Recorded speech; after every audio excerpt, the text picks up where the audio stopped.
Today we are going to learn about the cecum and appendix. So to see that, we have opened the abdominal cavity. So we have reflected the anterior abdominal wall.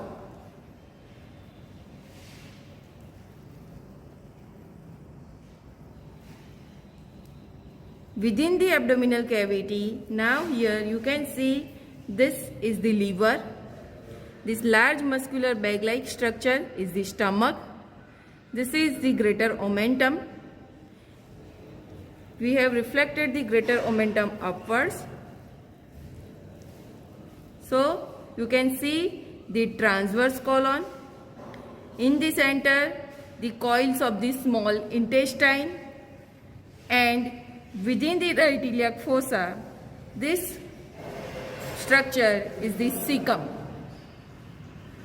So this is the cecum, situated usually in the right iliac fossa above the lateral half of the inguinal ligament.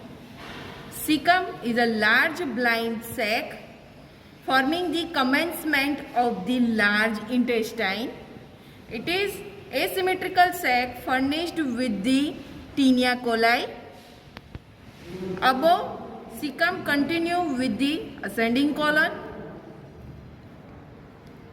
Medially, at the level of cecocolic junction, it continue with the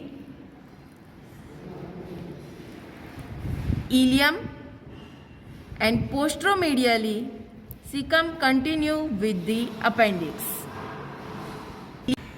Dimension of the cecum. The width of the cecum is 7.5 centimeter and the length of the cecum is 6 centimeter. So it is the one of the structure of the body that is having more width than the length.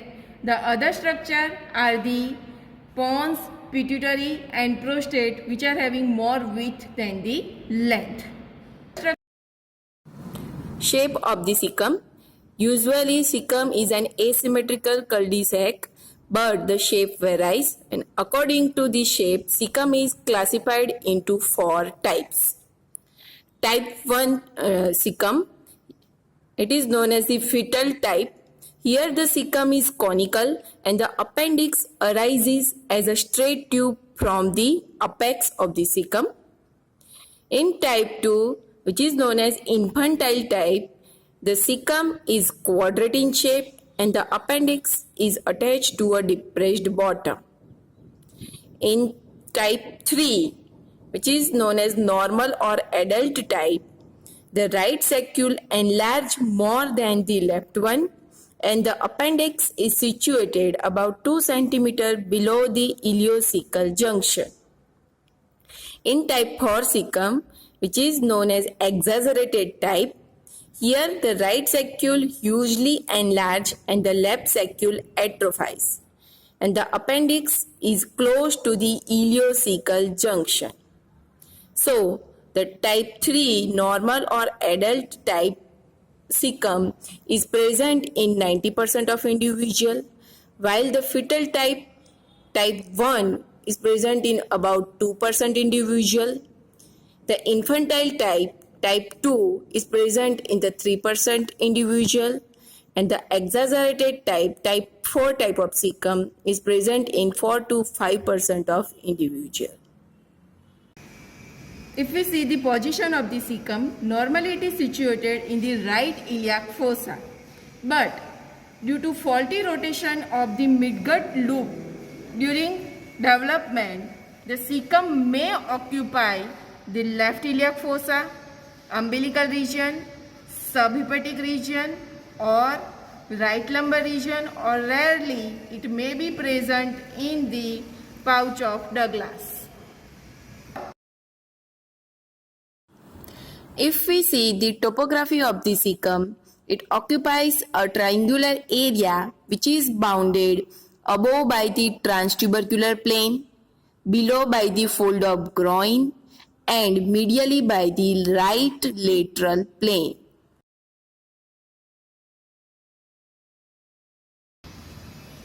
Relation. If we see the peritoneal relation of the cecum, As a rule, it is completely covered with the peritoneum, but in 5% cases, the upper part of the posterior surface of the cecum may remain non-peritoneal and it lies over the fascia iliaca. Now, general relation of the cecum. Anteriorly, cecum is related to the anterior abdominal wall. Sometimes it may covered with the lower free margin of the greater omentum. It comes in contact with the coils of the ileum when the cecum is empty. Now, posterior relation of the cecum. To see the posterior relation of cecum, we have reflected it upward.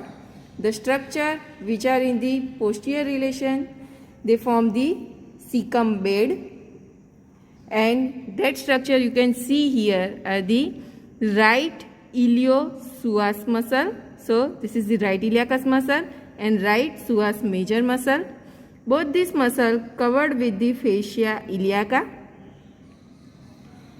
Then next structure posterior to the cecum is the lateral cutaneous nerve of the thigh and femoral nerve. So here you can say this is the femoral nerve. Both this nerve lies deep to the fascia iliaca. Sometimes genitofemoral nerve runs on the anterior surface of the psoas major muscle and it lies deep to the cecum. Then the retrocecal recess of the peritoneum, within which occasionally there is presence of appendix. So these are the posterior relation of cecum. Above cecum is continuous with the ascending colon. Below cecum rests on the lateral half of the inguinal ligament. Medially, the terminal part of the ileum opens in the cecum at the ileocecal junction, and appendix which is suspended by the mesoappendix, which is also related on the medial wall of the cecum.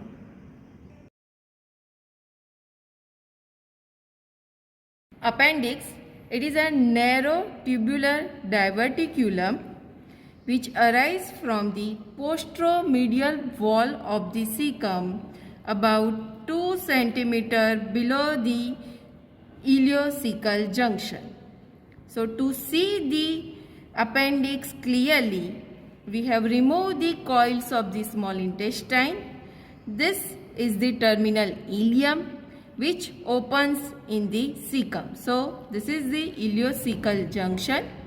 About 2 cm below it, we can see the base of the appendix. And appendix here, it is suspended by mesoappendix. The fold of the peritoneum which suspend the appendix is known as mesoappendix. So, the breadth of the mesoappendix usually fails to reach the total length of the appendix. So, the body of the appendix is kink on itself where the free border of mesoappendix ends. And that's why it's like a worm, and that's why it is known as vermiform appendix.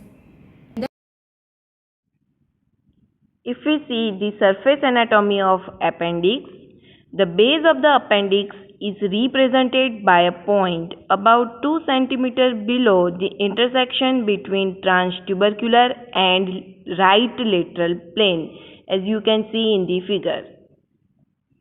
Next important surface anatomy of the appendix is McBurney's point. This point is represented by a point at the junction of medial 2/3 and lateral 1/3 of a line which extend from umbilicus to the right anterior superior iliac spine. And this McBurney's point indicates maximum tenderness in a patient suffering from the inflammation of the appendix. Measurement of the appendix. The length of the appendix varies from 2 to 20 centimeter with the average length of 9 centimeter. The length increase in the young adult and it diminish after mid-adult life. Presenting parts. The appendix presents base, body, tip and the mesoappendix. Base of the appendix, it is attached to the posteromedial wall of the cecum 2 cm below and slightly behind the ileocecal junction. At the base of the appendix, all the three tinea of the large intestine converge. So here you can see the one tinea going toward the base of the appendix, then the second and the third tinea which is converging toward the base of appendix. So convergence of these three tinea to the base, it serves as a guide for the identification of the appendix during surgery. Body of the appendix, it is a narrow tubular and it contains a canal which opens in the cecum. So this opening of the appendix into cecum is guarded by one semilunar fold or incomplete mucous fold that is known as wall of Gallel. Now the tip. Tip of the appendix is least vascular and it is directed into various positions. And according to the position of the tip of the appendix, it is classified into various types. Types of appendix. The first type is subcecal and paracolic position, which is 11 o'clock position. This type is present in about 2% individual, and here the appendix lies below the cecum and the tip ascends by the side of the ascending column. Next type is retrocecal, which is 12 o'clock in position. It is a commonish type present in more than 60% individual. Here the appendix passes retroperitoneally behind the cecum and ascending colon, and when it is long, it may reach the right kidney or may reach up to the liver. The third type is planic type, which is 2 o'clock in position. It is present in about 1 to 2% individual. Here the tip of the appendix passes upward and medially either in front or behind the terminal part of ileum. If it passes in front, then it is known as pre-ileal variety, and if it passes behind the terminal ileum, then it is known as the post-ileal variety. The pre-ileal variety, it is the most dangerous position of the appendix because in such position, inflammation from the appendix spreads to the general peritoneal cavity. The fourth type is the promontoric type, which is 3 o'clock in position. It is very rare and the tip is directed horizontally towards the sacral promontory. The fifth type of the appendix is pelvic type, which is 4 o'clock in position. It is the second commonest position and it is present in more than 30% individual. Here the tip passes downward medially, crosses the right pelvic brim, and in female it may be related to the right uterine tube, ovary or broad ligament. The next type is a mid-inguinal type, which is 6 o'clock in position. It is also very rare and here the tip is directed vertically downward. And last is ectopic type. Here, due to the error of rotation of midgut, the appendix and cecum may be situated in the left iliac fossa, umbilical or subhepatic regions. Blood supply of cecum and appendix. It derives from the ileocholic branch of the superior mesenteric artery. So, this ileocholic branch divides into superior and inferior division. From the inferior division, the anterior cecal and posterior cecal artery arise. The anterior cecal artery, it supplies the anterior surface of cecum, while this posterior cecal artery, it passes behind this terminal part of ileum and it reaches behind the cecum. So, this is posterior cecal artery which supplies the posterior surface of cecum, and from here the appendicular branch arise which supplies the appendix. So, this is the appendicular artery. Appendicular artery, it is a branch of inferior division of ileocholic artery, or it may come from the posterior cecal artery. It supplies entire appendix and it provides a recurrent branch toward the base where it anastomoses with the posterior cecal artery. And this appendicular artery is end artery, and the tip of the appendix is least vascular, so that the obstruction of artery lead to the gangrenous changes within the tip of the organ. Venous drainage. The veins of the cecum and appendix, it correspond with the arteries and it drains into the ileocholic vein, and this ileocholic open in the superior mesenteric vein, and ultimately superior mesenteric vein drains into the portal system.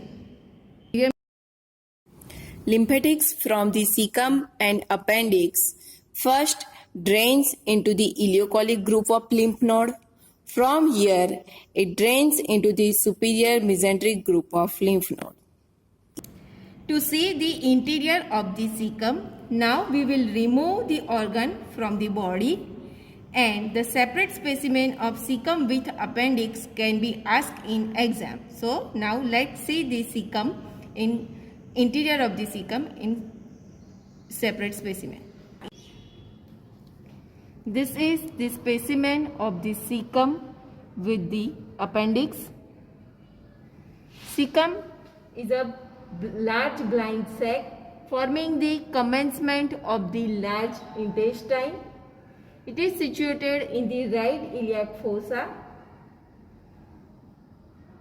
If we see the dimension of the cecum, it is 7.5 cm broad and it is 6 cm long. So it is the one of the structure of the body that is having more breadth than that of the length. So in this specimen, cecum is up to here and above it continue with the ascending column. There are some features, cardinal features of the large intestine. They are the tinea coli, appendices epiploiky and hostration. Out of this, here in the cecum you can see a band-like structure that is known as the tinea coli. The tinea coli, they converge toward the base of the appendix. So on the anterior surface, here you can see one tinea coli. On the posterior side, again you can see the tinea coli. But the appendices epiploiky, which is a cardinal feature of large intestine, is absent in the cecum. So here you cannot see the fat-filled pouches attached to the cecum.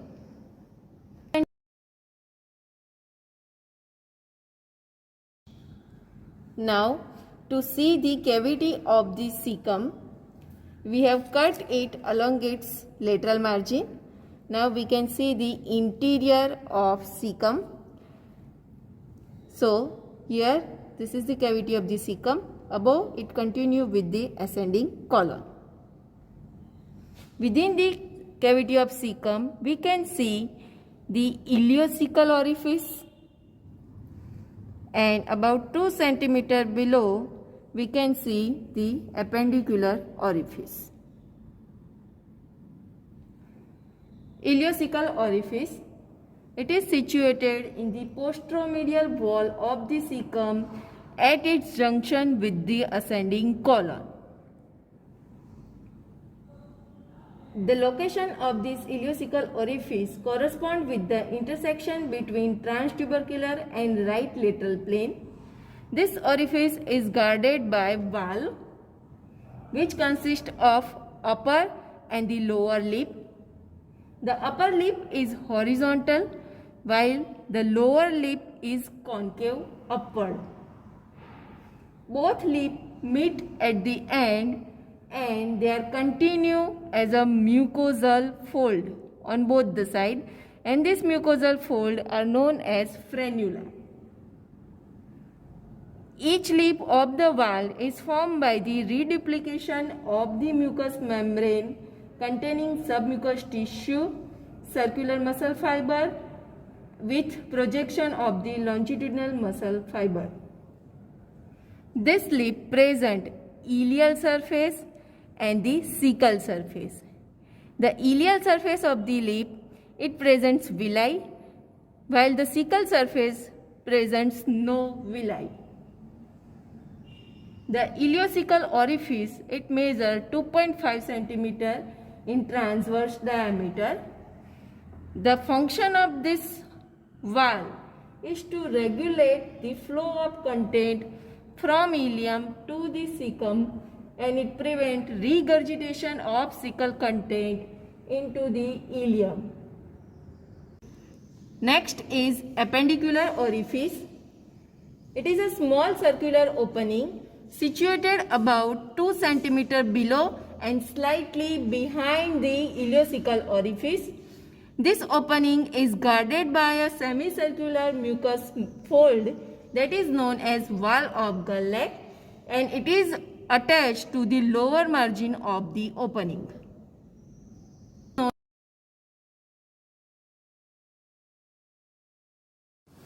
Inflammation of cecum is known as cechitis or typhlitis.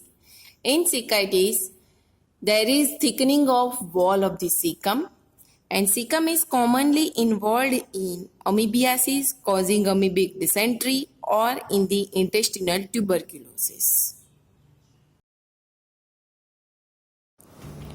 Cecum act as a guide in the operation of intestinal obstruction. If the cecum is distended, means the obstruction occurs in the large gut, but if it is empty, the obstruction it is of the small gut. Sometimes the terminal part of the ileum is telescopically invaginated into the cecum and ascending colon at the ileocecal junction, and it produces intestinal obstruction. This phenomenon is known as intussusception. Cecal volvulus. Here, cecum detach from the postero-abdominal wall and twist on itself, producing the intestinal obstruction. But this condition is rare. Inflammation of the appendix is known as appendicitis, seen in the adolescent age. It is usually manifested by pain, vomiting, and temperature. The factors responsible for this: as the appendix is a blind tube, a piccolith may obstruct the lumen and precipitate the attack. As appendix is supplied by an end artery and there are presence of numerous lymphatic follicles in its wall, the chances of inflammation are more in the appendix. Pain caused by the appendicitis is first felt in the umbilical region. This is referred pain because both the appendix and umbilical, they are innervated by the T10 segment of the spinal cord. With increasing inflammation, pain then felt in the right iliac fossa, and it is due to the involvement of parietal peritoneum of that region. McBurney's point is the site of maximum tenderness in the appendicitis. Clinical examination in case of acute appendicitis reveals hyperesthesia in the right iliac fossa, tenderness at McBurney's point, and muscle guard and rebound tenderness over the appendix. When the appendix is retrocecal, extension of the hip joint may cause pain because the appendix is disturbed by stretching of the psoas major muscle. This sign is known as psoas sign. In pelvic appendicitis, pain may be felt when the thigh is flexed and medially rotated because here the obturator internus muscle is stretched. This sign is known as obturator sign. If palpation in the left lower quadrant of patient's abdomen increases the pain felt in the right lower quadrant, it suggests that positive Rovsing sign and patient may have appendicitis. In appendicitis, it is usually necessary to remove the appendix. The operation for removal of the appendix is called appendicectomy.